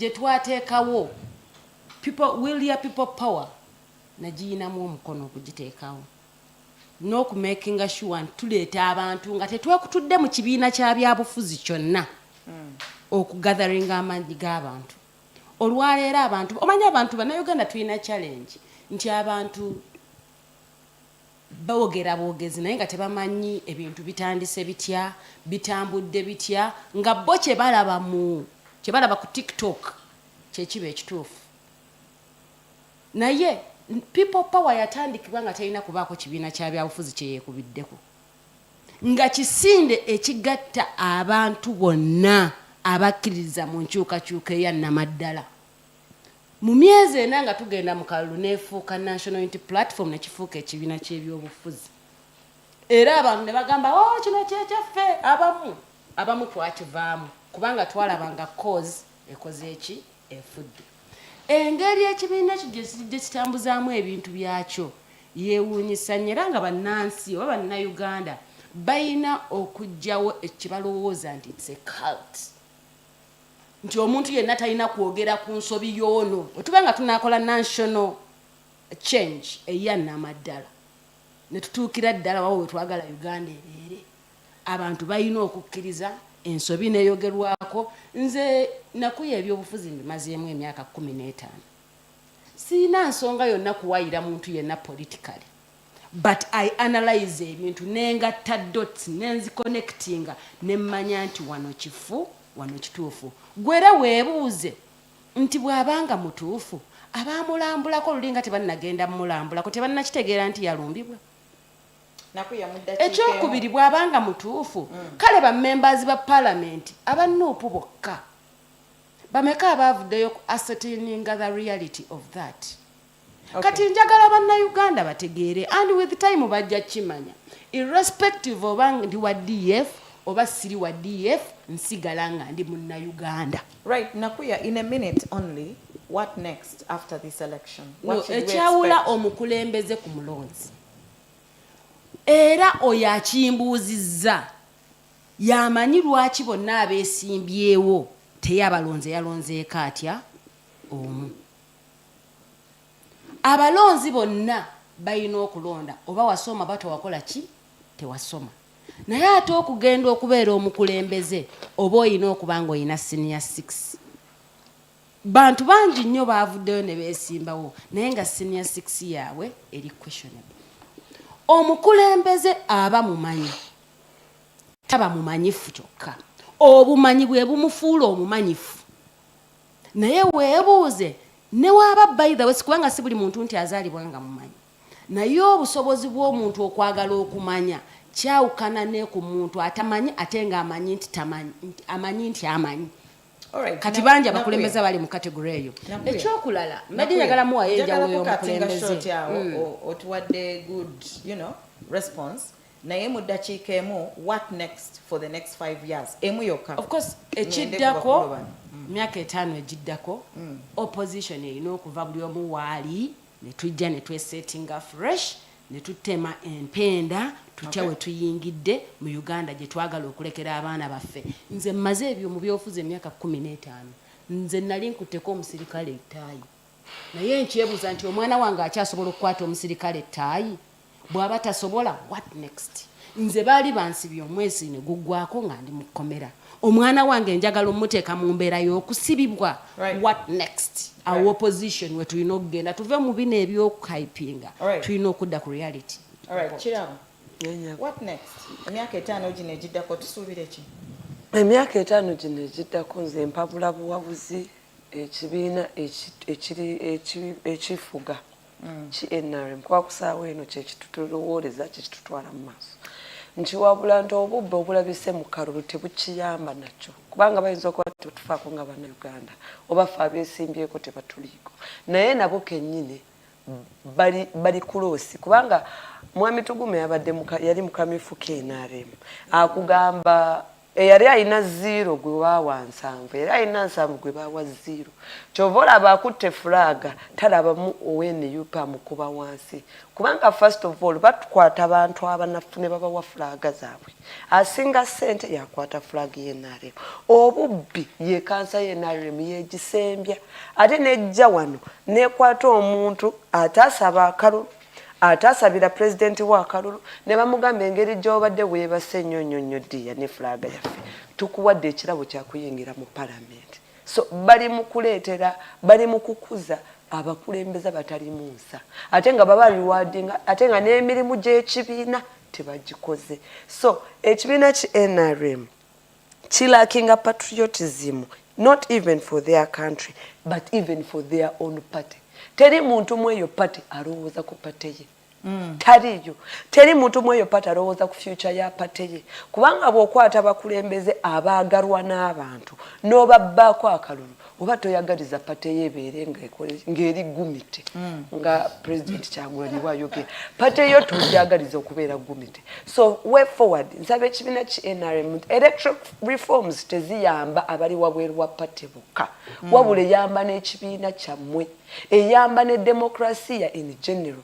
Omwami ono ayogere n'agamba nti lack of transparency yereetera abantu okugamba nti baatubba ffe bawanguzi kyokka nga si bawanguzi kubanga amazima omugoga nti President Museveni yawangula akalulu naye waliwo vidiyo ezaavayo nga bamutiikinga butiikizi for what? Bali tebeetaaga ekyo kubanga amaanyi yali agayina naye boonona bwonoonyi even the true victory gyafunye ayinza okuba tawangulidde ku 71 naye ne 59 eba victory. Tweyanziza Tugumi. Yes. What next? Emyaka 5 gino tusuubire ekyo. Thank you so much. Nze nazeeyo dda mu farm era ne ku Lwokuna nabadde mu court. I'm back at my work. You see the challenge is seeing nti most politicians are jobless. So bafiirawo. Bo kali baba bakalabanga akalimu alina okukola buli kyalina okukola. Kubanga yetazze nti alina ideology oba so kyenjagala abazze kwetaasa era kyovulaba nze nsasira nnyo opposition because opposition ejjuddemu jobless people. Nawe wabeegaseeko independent of opposition. No, I'm not opposition. I'm not opposition. And by the way, nikambabuulire what next guno mulanga gwange. NRM, NUP, DF, PF, what leta zonna bazimazeeyo. Politics yawedde. Politics yakoze ki? Yawedde. Go to that parliament, go in those councils and make one force and work for Ugandans. Nebe munagenda mu parliament musigale nze ndi wanupu tebandaba na minister naye nga abewa mwe tebalina malwaliro tebalina bani ogenda gajjawa. Namwe bannayuganda muleke abakulembeze baffe bakole. Bw'olaba ngo wanupu ali akubye ekifaananyi ne minister wa government abatalidde akola mirimu gye kuba bonna bali government. So me in these next 5 years most of my work njagala okola is to sensitize Ugandans, to educate Ugandans how governance works, how politics work.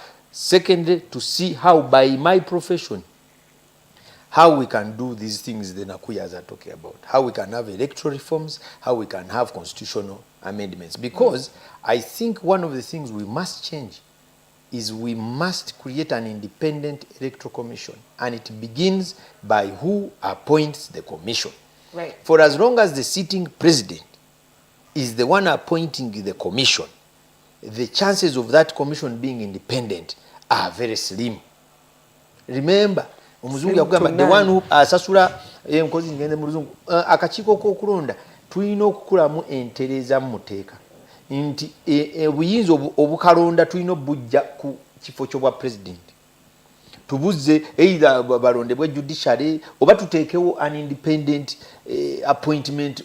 Actually mu ggwanga muno twandibadde tulina appointments committee nga yeronda abalamuzi yeronda electoral commission yeronda ba directors si bino bya parliament bino ebyokujja okuteeka mu stamp simanyi vetting committee. That is rubbish.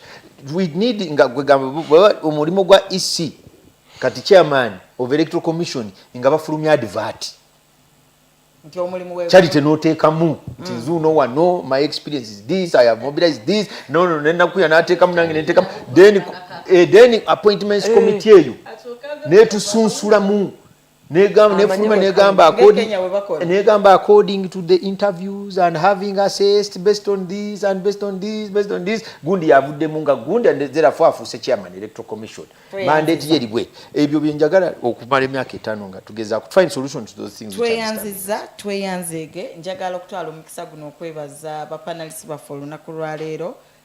Mbadde basufu ddala era mwebala okukkiriza invitation yaffe okubanga tugatta etoffaali nate ku ggwanga lyattu erya Uganda. Aida Nakuya Democratic Front, Joy Kirabo Independent ne Ronald Tugume Apuli Independent. Mwebale nnyo mwebalire ddala abakubi b'amasimu mukoze kyattendo akalulu nga kanso bwagambye kawedde tuddeyo tukole kulwa Katonda n'ensi yange. Tulabagane next week sometime same place. Bye.